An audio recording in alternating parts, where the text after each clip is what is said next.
ఓంకార్ నాయుడు గారు ప్లీజ్. ఏదో నేను డబ్బులు ఇచ్చినట్టే ఉంటుంది.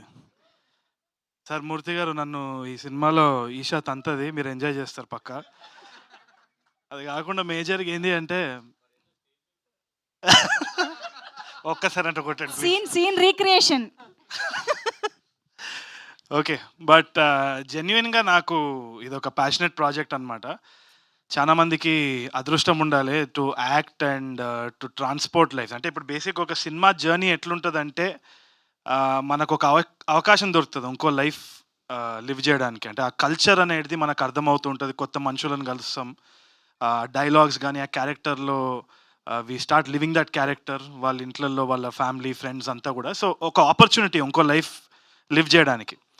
సో నాకు ఆ ఆపర్చునిటీ కలిగించిన సృజన్కి అండ్ సజీవ్కి, all these wonderful people I worked with, Vinod garu and Dheeraj నిన్ను పొగుడతాను నేను లైఫ్లో అనుకోలే కానీ నందు, బ్రహ్మాజీ సార్ వస్తే ఆ వైబ్ వేరే ఉంటుంది.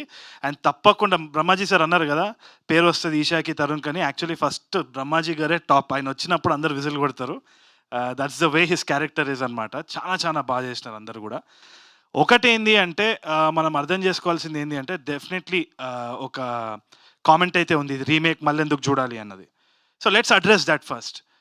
రీమేక్ అన్నది అది ఆ టాపిక్ నేను మళ్ళీ వస్తా కానీ, ఇప్పుడు గోదారి యాస అన్నది అండ్ ఇంకోటి ఆ కల్చర్ ఏదైతే ఉందో రాజమండ్రిలో పోయి when we short mid summer, ఆ ఫుడ్ కానీ అక్కడ ఉన్న జనాలు కానీ అక్కడ ఉన్న వాతావరణం వాళ్ళు మాట్లాడే తీరు ఏదైతే ఉన్నదో దాన్ని యాజ్ ఇట్ ఈస్ ఒక సినిమాటిక్ ఎక్స్పీరియన్స్ ఇవ్వడం అంటే ఇది ఈ సినిమానే రీసెంట్ టైమ్స్లో, నేను గ్యారంటీ చెప్తున్నాను. అండ్ అది మనము ట్రాన్స్పోర్ట్ చేస్తున్నాము చాలామందికి. ఇప్పుడు నేను దానికి ఒకటే ఒక రీజన్ చెప్తున్నాను, why should we watch it అన్నప్పుడు, విజయం సూపరం పౌర్ణ్యమా ఏదో మలయాళం సినిమా వచ్చింది, మీకు తెలుసో తెలీదు. 100 రోజులు ఆడింది ఆ సినిమా. 100 రోజులు ఆడింది, ఎన్నో అవార్డ్స్ వచ్చింది. అక్కడ మలయాళం ప్రెస్ కానీ ఆడియన్స్ కానీ చాలా ఆదరించినారు ఆ సినిమాని. అది పెళ్లి చూపులు రీమేక్. సో ఒకటే చెప్తున్నా, ఇట్ డస్ నాట్ మ్యాటర్. దీంట్లో ఆనెస్టీ మీకు కనిపిస్తుంది, కనిపించకుంటే చూడకండి, నలుగురికి చెప్పండి చూడొద్దని చెప్పేసి, అంతే. అంతకంటే ఏం చేస్తాం.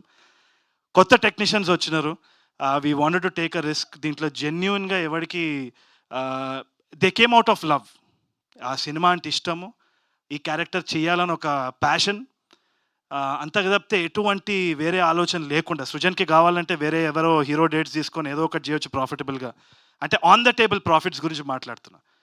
కానీ ఇంత రిస్క్ చేయడంలో ఎందుకు ఏముంది అంటే అది సినిమా చూసిన తర్వాత మీకు తప్పకుండా తెలుస్తుంది అనేసి నేను అనుకుంటున్నా. It's full of heart. So తప్పు జరిగే సమస్య లేదని నేను అనుకుంటున్నా. Apart from that I'd like to thank everyone. మళ్ళీ ట్రైలర్ లాంచ్ అప్పుడు మాట్లాడుకుందాం. Thank you. సూపర్ అండి, thank you so much. And వేదిక ఏదైనా ఈఎన్ని ఫ్యాన్స్ సాటిస్ఫై అయ్యి ఓం శాంతి అనుకో